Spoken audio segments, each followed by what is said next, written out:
ایک بادشاہ کے بیٹے کا اللہ کی محبت میں عیش و عشرت کو قربان کر دینے کا واقعہ۔ خلیفہ ہارون رشید کا ایک لڑکا 16 برس کا تھا۔ وہ زاہدوں اور درویشوں کی صحبت میں بہت رہتا تھا۔ اس کی یہ حالت تھی کہ قبرستان میں نکل جاتا اور وہاں جا کر مردوں سے خطاب کر کے کہتا، تم ہم سے پہلے دنیا میں موجود تھے اور دنیا کے مالک تھے، اور اب تم قبروں میں ہو۔ اے کاش مجھے خبر مل جائے تم کیا بولتے تھے اور لوگ تم سے کیا کہا کرتے تھے۔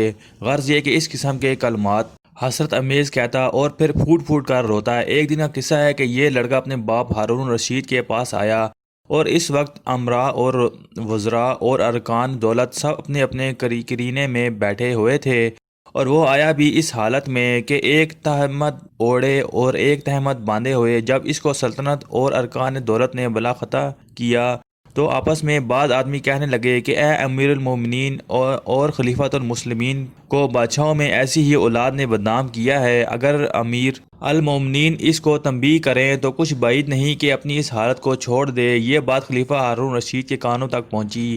اس کو بھی یہ مشورہ پسند آیا اور بیٹے سے کہا کہ بیٹا تمہاری اس چال چلن نے مجھے رسوا کر دیا۔ اس نے یہ سن کر ہارون رشید کی طرف دیکھا اور کچھ جواب نہ دیا۔ اتفاقاً ایک پرندہ قلعے کی برچ پر بیٹھا تھا۔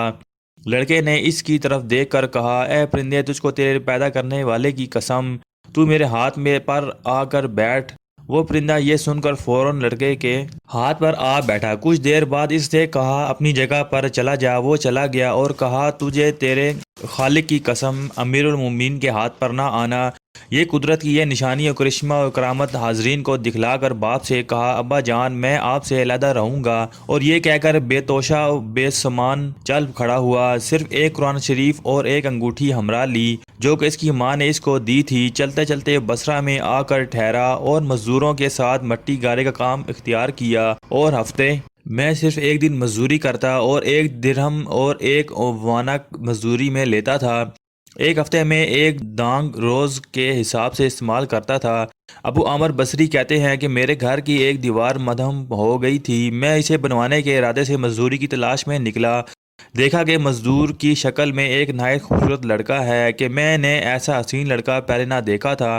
اس کے سامنے ایک زنبیل ہے اور قرآن پاک کی تلاوت کر رہا ہے۔ میں نے اس سے کہا، لڑکے کچھ کام کرو گے؟ اس نے کہا، کیوں نہیں، کام کے لیے تو پیدا ہی ہوئے ہیں، لیکن یہ بات بتاؤ کہ کس قسم کا کام لوگے؟ میں نے کہا کہ گارے مٹی کا کام کرنا ہوگا۔ کہا، بہتر ہے، لیکن 1 درہم اور 1 وانق لوں گا اور نماز کے وقت اپنی نماز پڑھوں گا۔ میں نے کہا، منظور ہے، چلو۔ میں لے آیا اور کام میں لگا کر چلا گیا۔ جب مغرب کا وقت آیا تو آ کر کیا دیکھتا ہوں کہ اس نے 10 آدمیوں کے برابر کام کیا ہے۔ میں نے اسے بجائے 1 درہم اور 1 وانق کے 2 درہم پورے دینے لگا۔ کہا، ابو عامر، میں اسے لے کر کیا کروں گا؟ اور لینے سے صاف انکار کر دیا۔ پھر میں نے 1 درہم اور 1 وانق دے کر اسے رخصت کر دیا۔ دوسرے دن پھر میں اس کی تلاش میں بازار گیا۔ ہر طرف تلاش کیا لیکن وہ کہیں نہیں ملا۔ میں نے لوگوں سے پوچھا کہ ایسی صورت و شان کا لڑکا جو مزدوری کرتا ہے کہاں ہے؟ لوگوں نے کہا، وہ صرف ہفتے کے دن مزدوری کیا کرتا ہے۔ اب تم اس کو صرف ہفتے کے دن دیکھو گے۔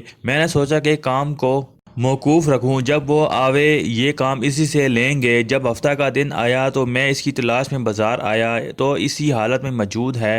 میں نے اس کو سلام کیا اور کام کے لیے اس سے کہا۔ اس نے اسی طرح کی شرطیں کی۔ میں نے سب قبول کر کے اسے لے آیا اور اسے کام پر لگا دیا، اور دور بیٹھ کر دیکھا کہ یہ کس طرح اس قدر جلدی اتنا کام کر لیتا ہے، اور میں اسے موقع پر بیٹھا کہ میں اس کو دیکھوں اور وہ نہ دیکھے۔ دیکھتا کیا ہوں کہ اس نے ہاتھ میں گارا لیا اور اسے دیوار پر تھوپا، اور اس کے پتھر خود بخود آپس میں ایک دوسرے سے ملتے جاتے ہیں۔ میں نے اپنے جی میں کہا، یہ خدا را رسیدہ شخص ہے، اور ایسے لوگوں کی اسی طرح اللہ تعالیٰ کی طرف سے اعانت اور مدد ہوا کرتی ہے۔ جب اس نے شام کو واپسی کا قصد کیا تو میں نے اسے 3 درہم دینے لگا۔ اس نے انکار کیا، صرف 1 درہم اور 1 وانق لے کر چلا گیا۔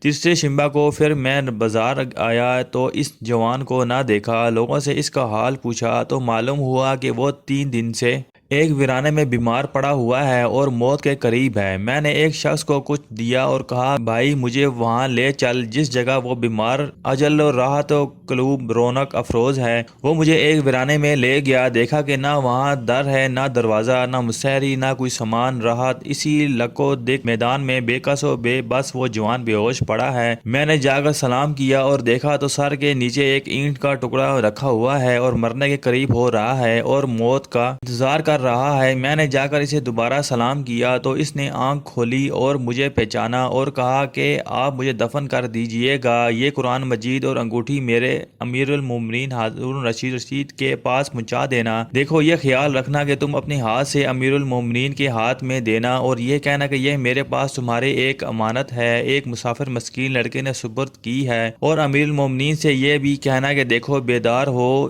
اس غفلت اور دھوکے میں تمہاری موت نہ آ جائے۔ یہی باتیں ہو رہی تھیں کہ روح پرواز کر گئی اور اس وقت میں نے جانا کہ یہ خلیفہ کا جگر گوشہ ہے۔ میں نے اس کی سب وصیتوں کو پورا کیا اور قرآن پاک اور انگوٹھی لے کر بغداد آیا اور خلیفہ ہارون رشید کے محل کے دروازے سے نکلا اور ایک بلند مکان پر جا کر کھڑا ہو گیا۔ دیکھا ایک عظیم الشان لشکر آ رہا ہے کہ اس میں تقریباً 1000 سوار ہوں گے۔ پھر اس کے بعد بے در پہ رسالے آئے اور ہر رسالے میں ہزار سوار تھے۔ 10ویں رسالے میں امیر المومنین ہارون رشید تھے۔ میں نے پکارا کہ تم کو قرابت رسول اللہ صلی اللہ علیہ وسلم کی قسم ہے ذرا توقف کرو۔ جب امیر المومنین نے مجھ کو دیکھا اور آواز سنی تو توقف فرمایا۔ میں جا کر قریب وہ قرآن پاک اور انگوٹھی سپرد کی اور جو کچھ اس لڑکے نے پیغام میں کہا تھا سب پہنچا دیا۔ امیر المومنین نے یہ سن کر کچھ دیر سر جھکایا اور آنسو بہائے۔ ابو عامر کہتے ہیں کہ اس رات جب میں اپنے وظائف سے فارغ ہو کر سویا تو خواب میں دیکھتا ہوں کہ کیا ہوا کہ ایک نور کا قبہ ہے اور اس پر